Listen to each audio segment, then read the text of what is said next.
Halo, kembali lagi dengan Woods After the Rain. Kali ini kita sudah ada di hutan pinus.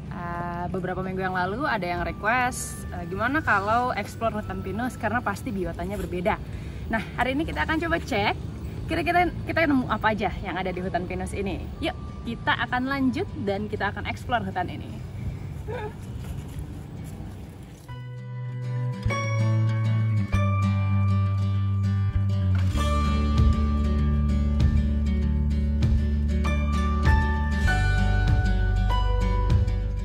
Tidak lama berjalan-jalan, saya menemukan jamur kuning yang bersembunyi di tengah dedaunan. Jamur ini tumbuh di pangkal pohon pinus, di antara lumut hijau yang tumbuh di atasnya. Saya mencoba untuk mengobservasi jamur ini dengan memetik satu buah jamurnya. Seperti yang teman-teman lihat, jamur ini memiliki gills yang berbentuk sponge atau berpori-pori. Saya menduga jamur ini adalah keluarga dari Boletus dengan spesies Austroboletus. Sampai sekarang belum diketahui kegunaan pasti dari jamur ini, tetapi saya akan bawa pulang untuk diobservasi lebih lanjut.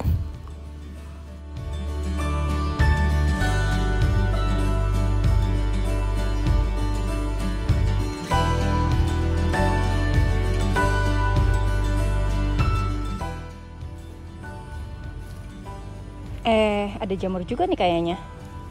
Oh, tapi udah agak tua ya. Ini jamur apa ya? Let's see.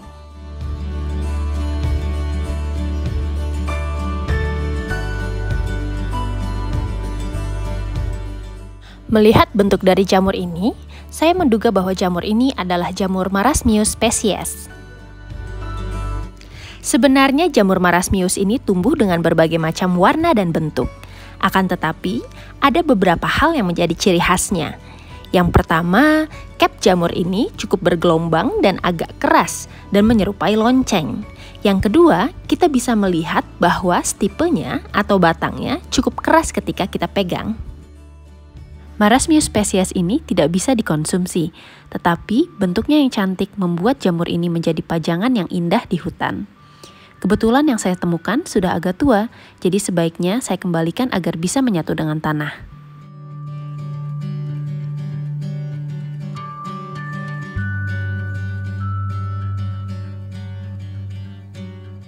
Saya pun melanjutkan perjalanan saya sambil menghirup udara segar dan melihat-lihat pemandangan di hutan pinus ini. Tidak jauh dari jamur Marasmius yang sudah tua tadi, saya menemukan jamur Marasmius dari spesies lain. Jamur ini cantik dengan warna kuning yang sangat cerah di tengah-tengah hijaunya dedaunan.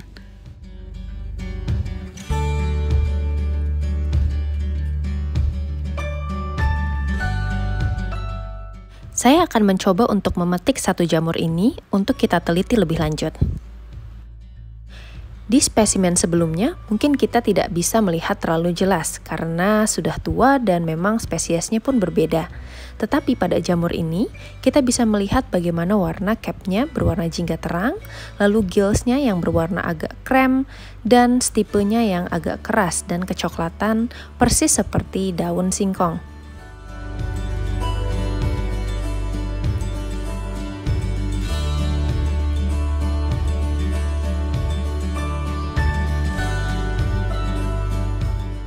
Saya kembali menemukan jamur lain yang cukup menarik. Nah, kali ini jamurnya berwarna kuning cerah. Jadi dari kejauhan, jamur ini sudah terlihat mencolok. Awalnya saya memang bingung jamur ini termasuk dalam kategori jamur apa. Saya mencoba untuk memetik satu jamur untuk meneliti secara lebih lanjut terkait karakteristik jamur ini. Nah, bisa kita lihat bahwa gillsnya itu berbentuk insang dan sangat rapat satu sama lain. Warna dari cap jamur ini juga sangat cerah. Saya mengingat bahwa ada satu jamur yang pernah dibahas di komunitas pemburu jamur Indonesia. Jamur ini termasuk ke dalam genus Trichomopsis spesies. Jamur ini sebenarnya memiliki beberapa spesies yang bisa dikonsumsi. Akan tetapi, saya tidak yakin karena spesies ini agak sulit untuk dibedakan tanpa menggunakan penelitian mikroskopik. Oleh karena itu, saya akan membiarkan jamur ini dan kembali melanjutkan perburuan saya di hutan.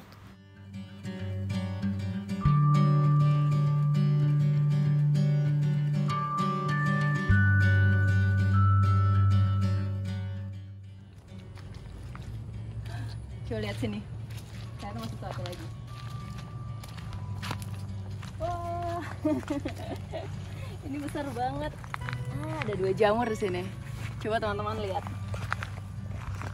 Nih.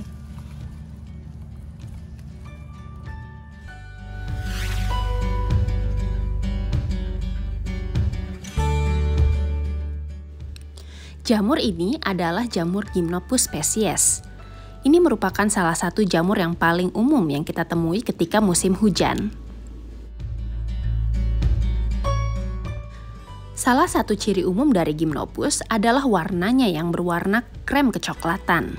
Selain itu, batang dari Gymnopus juga cukup keras meskipun tidak sekeras dari Marasmius spesies. Coba lihat, ini cantik sekali, bentuknya seperti lonceng. Kita akan bawa satu untuk dibuat spore printnya.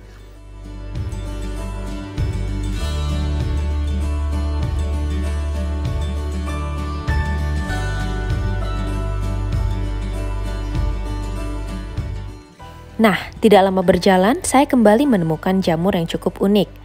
Jamur ini tersembunyi di antara dedaunan dan tumbuh subur di sana. Bisa dilihat bahwa warna jamur ini berwarna coklat dengan gills berwarna putih. Mengingat karakteristiknya yang cukup unik, awalnya saya tidak tahu ini jamur apa. Tetapi setelah saya konsultasikan dengan grup pemburu jamur, akhirnya saya menemukan jawabannya. Jamur ini adalah Amanita saecvaginatea.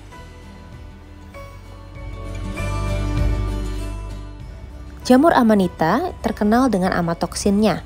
Banyak spesies Amanita yang bahkan memiliki racun yang bisa mematikan. Akan tetapi, ada beberapa spesies juga yang sering dikonsumsi oleh masyarakat, khususnya di Eropa dan Amerika. Sayangnya, Amanita yang saya temukan ini bukan spesies yang bisa dimakan. Jadi, saya akan bawa satu untuk dibuat spore printnya dan membiarkan sisanya agar dia bisa berkembang biak di hutan.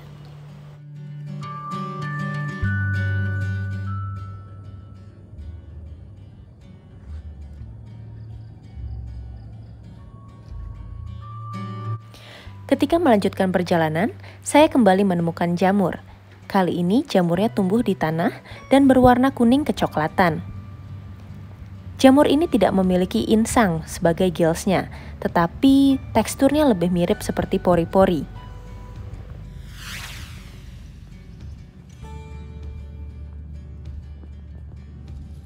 Jamur Swellus spesies ini cukup umum ditemui di hutan-hutan pinus di Indonesia.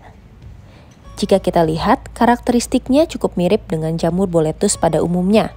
Akan tetapi, ada beberapa hal yang membedakan jamur ini dengan jamur boletus.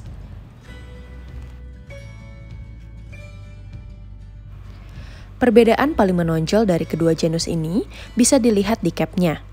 Apabila boletus memiliki cap yang cukup kusam, Swellus memiliki cap dengan tekstur licin dan berlendir.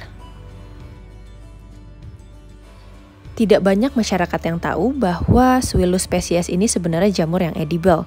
Beberapa orang yang melihat saya memanen jamur ini berkata bahwa saya harus hati-hati karena ini merupakan jamur beracun.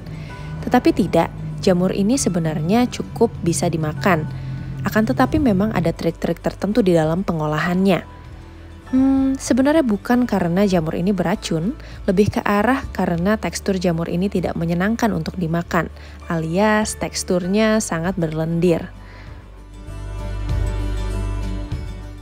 Untuk saya pribadi, triknya adalah mengupas lapisan lendir yang ada di capnya. Setelah itu menggoreng jamur ini hingga lendirnya hilang. Teman-teman bisa mengolahnya setelah lendir hilang dengan cara menumisnya atau bahkan menggorengnya kembali dengan tepung. Makan jamur. Enak. Jamurnya kita ambil dari mana? Di hutan. Di hutan cari mushroom ya. Hutan di Jayagiri. Di Jayagiri.